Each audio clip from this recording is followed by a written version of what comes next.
আসসালামু আলাইকুম। শিক্ষা প্রতিষ্ঠানে লম্বা ছুটি, কার কতদিন ছুটি, কোন দিন স্কুল খুলবে এবং কবে নাগাদ তোমাদের বার্ষিক পরীক্ষার ফলাফল প্রকাশ করা হবে, কবে তোমাদের বই দেওয়া হবে, বই কিভাবে পাবে সেই বিষয় নিয়ে কথা বলবো।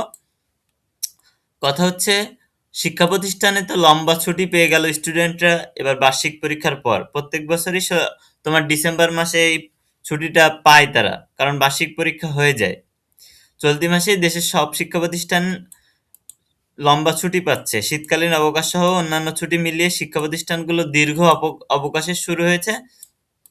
এরই পাশাপাশি চলতি মাসে সরকারি চাকরিজীবীরা বড়দিন উপলক্ষে টানা ৩ দিনের ছুটির সুযোগ পাবেন। চলতি বছরের ছুটির তালিকা অনুযায়ী সাধারণ ছুটি রয়েছে ১২ দিন এবং নির্বাহী আদেশে ঘোষিত ছুটি ১৪ দিন। এইখানে প্রাথমিক বিদ্যালয়েরটা যদি দেখে নিই, তাহলে শীতকালীন অবকাশ, বিজয় দিবস ও যীশু খ্রিস্টের জন্মদিনের উপলক্ষে প্রাথমিক বিদ্যালয়ের ছুটি শুরু ১৬ই ডিসেম্বর থেকে এবং শেষ ২৫শে ডিসেম্বর। এর আগে ১১ই ডিসেম্বর থেকে ছুটি হওয়ার কথা থাকলেও সরকারি শিক্ষকদের আন্দোলনের কারণে পেছানো পরীক্ষা চলায় ছুটি শুরু আগামী ১৬ই ডিসেম্বর থেকে। তবে এর মধ্যে ১৬ই ডিসেম্বর বিজয় দিবস পালন করার নির্দেশনা আছে শিক্ষার্থীদের।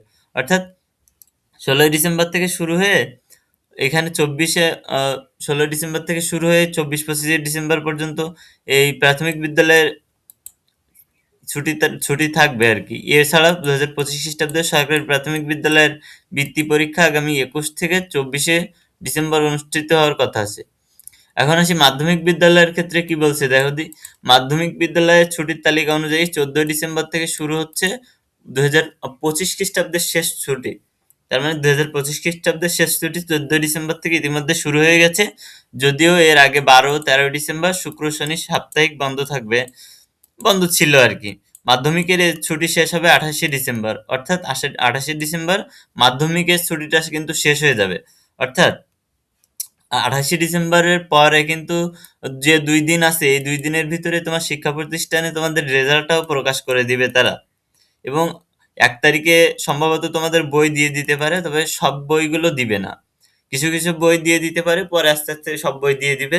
এবং তোমরা কিভাবে অনলাইনে এই বইগুলো সংগ্রহ করতে পারবে সে বিষয়ে কথা বলবো। অবশ্যই তোমাদের সেই লিঙ্কটাও দিয়ে দেবো, কিভাবে তোমরা পিডিএফ আকারে তোমাদের বইগুলো ডাউনলোড করে রাখতে পারো।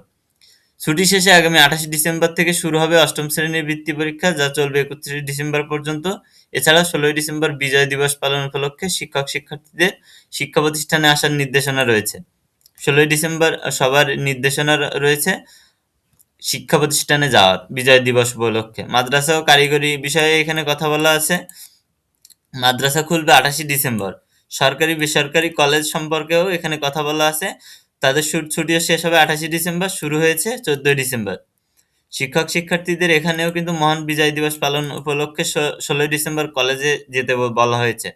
তো এই হচ্ছে আপডেট নিউজ।